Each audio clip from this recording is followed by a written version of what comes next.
Good morning to you all. Let's get right to the breaking news out of the Middle East. Israel's military says Iran launched more than 100 drones targeting Israel after the Israelis carried out what it called a precise and coordinated preemptive strike targeting Iran's nuclear program. Israel's defense forces say its opening wave of attacks hit dozens of military installations, including nuclear sites, across multiple regions in Iran, killing Iran's most senior military official and 2 other leaders. Now, Iranian state media is reporting a new round of Israeli strikes near an airbase and an airport. In a video message posted to social media, Israel's military chief said the operation was launched because, quote, Israel could not wait another moment to act. In Washington, Secretary of State Marco Rubio described Israel's strikes as unilateral, emphasizing the United States is not involved. He added the Trump administration has taken steps to protect American forces and remains in close contacts with regional allies. Secretary Rubio concluded his statement warning Iran, quote, let me be clear, Iran should not target U.S. interests or personnel. Let's bring in NBC News Chief International Correspondent Keir Simmons live this morning in Dubai. Keir, what more can you tell us about the latest on these strikes? Well, this does look like the most substantial attack by Israel against Iran. They're talking about 200 Israeli aircraft involved in the attacks, releasing videos of strikes on Iranian defenses that were happening simultaneously as these munitions rained down, not just on Tehran, the capital, though many sites there in Tehran, but also around the country. More than 10 locations were hit. And according to the Israelis and according to the Iranians, there were strikes on military bases as well as nuclear facilities, as well as military leaders, as you mentioned. The head of the Islamic Revolutionary Guard Corps, for example, killed in this, what it looks like now is a first wave of attacks. There are images of thick black smoke rising from the Natanz nuclear facility, and an Iranian state reporter appears in front of it a few hours later to say that the attack happened around 4:15 in the morning Iranian time. There are images of really suburban locations, apartment buildings in flames at night and then still burning in the daytime. The Israelis are talking about this as an attack on the existential threat from Iran. So implicitly, not simply Iran's nuclear capability, but its entire infrastructure, its entire military infrastructure, its ability to threaten Israel, if you like. As you mentioned, we then got reports just in recent hours of around more than 100 UAVs, drones from Iran heading towards Israel. The Israelis say that they have stopped many of those. It's not clear how many might be still heading Israel's way. They do take some time to arrive there. And then the other aspect of this, of course, is that simply hours before this took place, President Trump was indicating that he still wanted the Iran nuclear issue to be addressed by diplomatic means, while indicating that the US was aware that this strike would take place. He all but urged Israel not to do this. There are going to be more attacks. That's quite clear.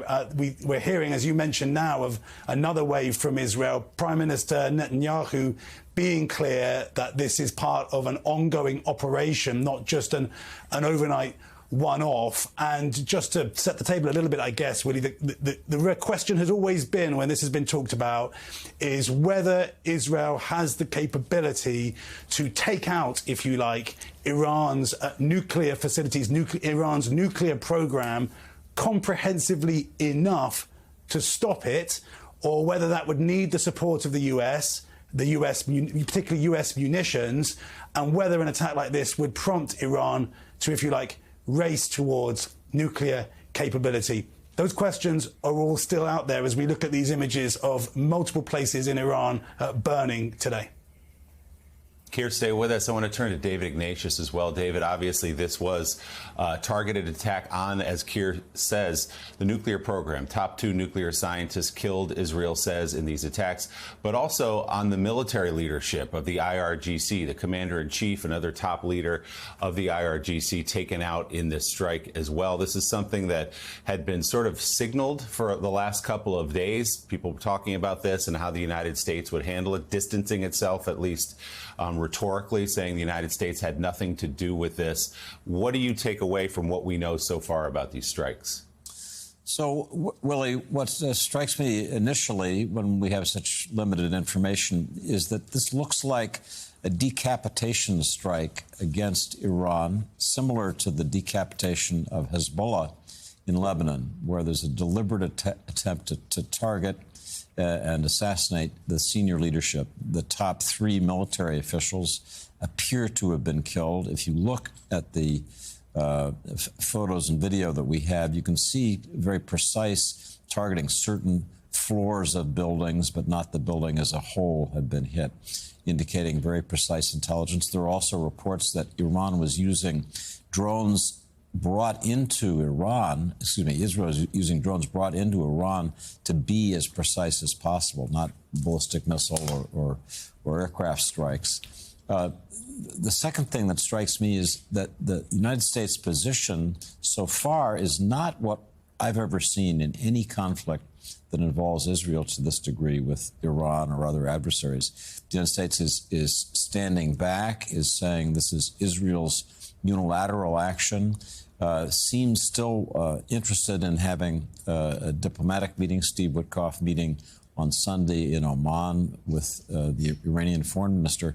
So it does still seem as if President Trump hopes that he can pull from this conflict some kind of nuclear agreement with Iran. That seems increasingly less likely to me as the death toll rises. And a final point I'd make, so far in these early hours, the Iranian response has been fairly limited. Israel had hoped that its previous attacks had so destroyed Iran's base of air defense and ballistic missiles that its ability to retaliate would be limited. We may be watching that, and as we see 200 Israeli planes go in for what are described as 5 different waves of sorties over Tehran and other cities, it may be that the Iranian air defenses have in fact been compromised so severely by Israel that Israel can operate at will.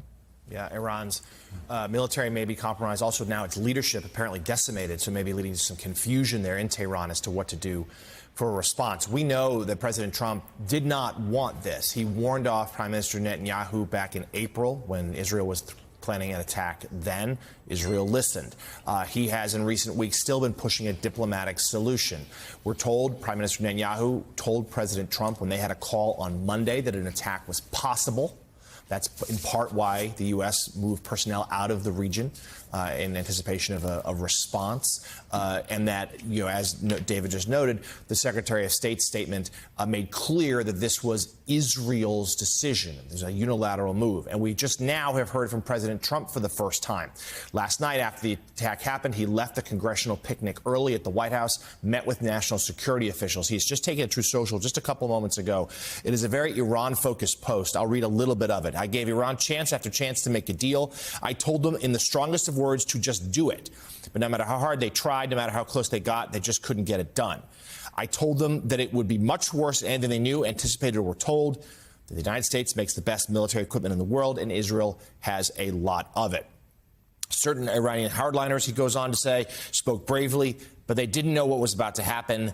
They're all dead now, and it will only get worse. And then he goes on to say that even after this attack, that bigger attacks are coming. More brutal, in his words, more brutal attacks, presumably from Israel, are coming, and that Iran should make a deal before they happen. So, Richard, the President of the United States here still pushing for a diplomatic solution to this. I don't know how likely that is now in the wake of what we saw last night. But start by talking to us about that relationship. The sort of, Prime Minister Netanyahu did not listen to President Trump, it would appear, in these attacks. At the same time, it does sort of defy belief that Israel would just do this almost on its own without at least some sort of blessing from the U.S. It's not clear whether they got it. And I guess as part of that, when we're all going to be watching, when Iran does hit back, does the U.S. actively participate in Israel's defense as it has in the past?